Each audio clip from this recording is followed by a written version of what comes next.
Hi everyone, my name is Simran Kaur. In this video, I will be demonstrating key interpersonal communication techniques that are essential for building strong relationship in early learning settings.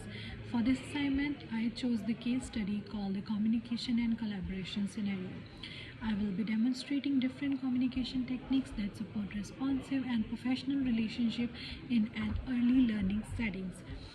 In this video, I will go through four parts. First, the I messaging techniques. Second, active listening. Third, other interpersonal communication. Fourth, professional responsibilities. I messaging techniques. Today we are going to explore a powerful communication tool called the I messaging technique, which is essential for building responsive and inclusive relationship in early childhood settings. What is I messaging? An I message is a simple and respectful way to express your feelings, needs, or concern without blaming others. It helps you express your emotions and needs clearly and respectfully. How to use it? Let's take an example. Your coworker never helps in cleanup. Instead of saying you never help with cleanup, try to say I feel stressed when I have to clean up by myself because it takes more time and I fall behind. So now when would you use it? You can use iMessages when there is a problem or misunderstanding with a coworker, parent, or supervisor. They help you share your feelings in a calm and respectful way.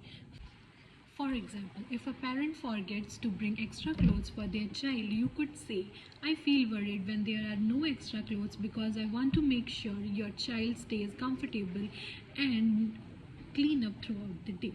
This helps you explain how you feel without blaming anyone. Using iMessages makes it easier to solve problems and work better together. So now let's talk about some advantages and disadvantages. Advantages are iMessages are helpful because they make it easier to talk about your problems without making the other person feel blamed. They help people understand how you feel and why something matters to you. iMessages also encourage others to take responsibility for their actions. Most importantly, they support kind and respectful communication, which is really important when working with children, families, and co workers. Disadvantages. Sometimes using iMessages can feel awkward, especially if you are worried to speaking more directly or emotionally. It also takes practice to understand your own feelings and express them clearly. iMessages don't always work on their own. They are most helpful when combined with other communication skills like active listening or working together to solve a problem. So, as in the scenario, I will be role playing of Barbara, and here is my partner Alex. Hi Alex, I just want to clarify something with you. Oh, yes, for sure, Barbara. I feel very confused in the morning when I don't know about the daily schedule. Oh, really? I didn't know that you didn't have the schedule, but I'll make sure you have it from tomorrow as well. Thank you, I would really appreciate your help, and Oh, I will be prepared from next time. that's completely fine. Active listening. Active listening means really paying attention to what someone is saying, not just hearing their words, but trying to understand their feelings, thoughts, and point of view. It involves using body language, eye contact, and nodding, asking questions to clarify, and repeating back what you heard to show you understand. You stay calm, avoid interrupting, and focus on speaker instead of thinking about what you will say next. When would you use it? You would use active listening in situations where someone is sharing something important, when there is a misunderstanding, or when you want to build trust, like talking with colleague, parent, or even a child. It's especially helpful during conflicts, team meetings, or when giving or receiving feedback. The advantages of active listening are that it helps people feel heard and respected, reduces confusion, builds stronger relationships. It also helps solve problems more effectively because everyone feels safe to share their thoughts. Honestly, Barbara, I don't want you to leave in the morning, but the things were so busy that I forgot to hand over the schedule to you. I hear it sounds like the morning was hectic. So you are saying it was not on purpose, just a busy start. Honestly, like at the morning was so busy, like I just forgot that you were still waiting for me in the classroom. Would it help if you will discuss the schedule every morning with me? I think so. It will be the best option and it will make things smoother for both of us. As you can see, while communicating with my partner, I maintained eye contact to show I was focused. I nodded to acknowledge understanding. I leaned in slightly to show interest. I paraphrased Alex's words. So you are saying? I asked clarifying questions to understand better. I didn't interrupt, giving space to speak, and I also used affirming phrases like I hear you. And I reflected emotions by saying it sounds like the morning was hectic. So, as you can see in the video, this is the way how to use active listening in early learning settings. Now, me and my partner going to demonstrate other two interpersonal communication techniques in this role play. Sorry, Barbara, I didn't get the chance to go through the schedule with you in the morning as it was very busy. I understand you have a lot to manage. It must be stressful. Yes, but I'll make sure the things like this won't happen again. Thanks for sharing. You are doing your best. Thank you. I appreciate it. Thank you so much, Barbara. In this role play, I used empathy to acknowledge Alex's feelings and showing understanding. This helps build trust and shows that I care about their experience, not just my own. The advantages of empathy is that it creates a safe space for open communication and strengthens teamwork. Alex, I want to make sure that I am following the routine correctly. Could you please let me know what to do after the outdoor play? Oh, after outdoor play, we just came in and washed our hands and then started the snack time. Got it. Thanks for explaining. That's okay, Barbara. Here, I used clarifying questions to make sure I understood the routine. This shows that I am engaged and willing to learn. The advantage of the skill is that it prevents misunderstandings and help me do my job more effectively, especially in a new or unfamiliar setting.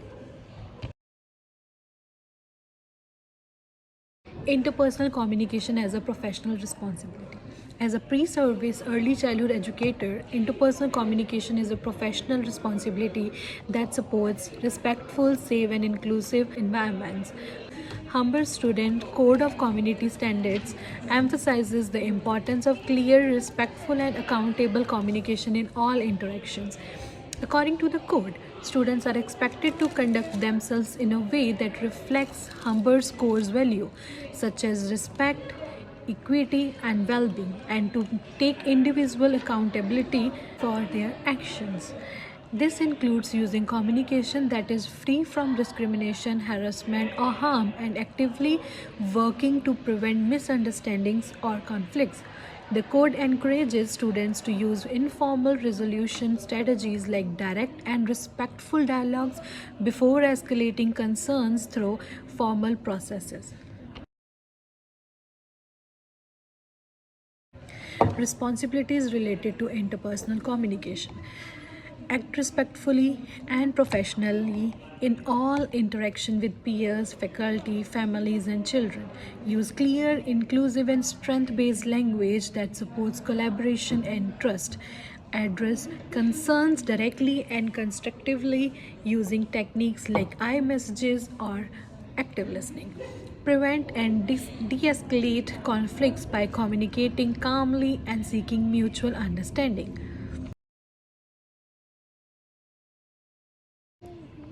Let's take examples. Addressing a miscommunication with a colleague. You notice that the outdoor play area has a broken piece of equipment that could be dangerous for children. You are unsure if anyone has reported yet. How to respond using professional communication. You approach your supervisor respectfully and say, I noticed that the slide has a loose panel. I am concerned it could be unsafe for the children. Has this been reported yet? This shows responsibility, concern for safety, and respectful communication. It aligns with Humber's expectations for maintaining a safe environment and speaking up appropriately. Now let's go with example 2. Communicating with a parent about a concern. A parent expresses frustration about their child's nap routine. You will respond with active listening. I hear I hear that you are worried about your child's rest. Let's talk about how we can support their comfort during nap time. This builds trust, shows empathy, and aligns with the humber's expectations for respectful, inclusive communication. Now let's talk about some professional responsibilities. As a registered early childhood educator (RECE), I will have a professional responsibility for creating inclusive, respectful partnerships with families and colleagues. Communicating clearly and professionally in all settings, collaborating with others to support children's development, advocating for children and families through respectful dialogues and shared decision makings. These relationships are essential to support children's well being, learning, and development.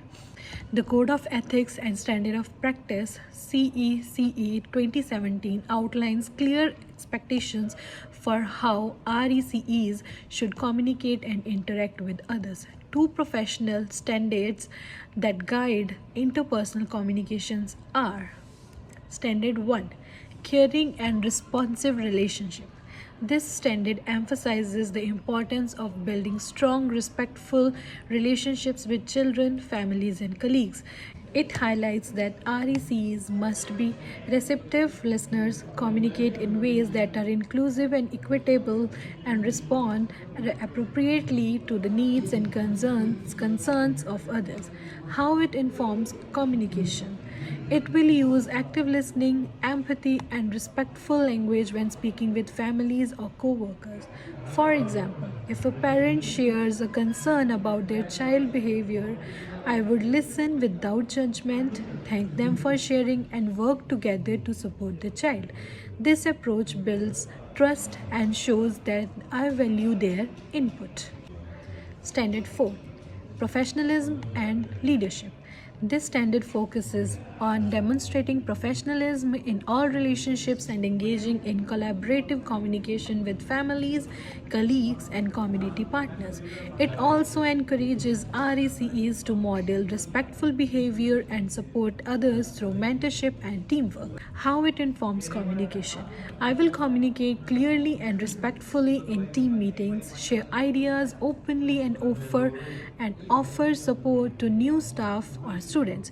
For example, if a colleague is struggling with a new routine, I might say, "Would you like to go over it together?" This shows leadership through kindness and cooperation. Thank you for watching my video. As a future registered early childhood educator, I recognize that strong interpersonal communication is a key part of my professional responsibilities.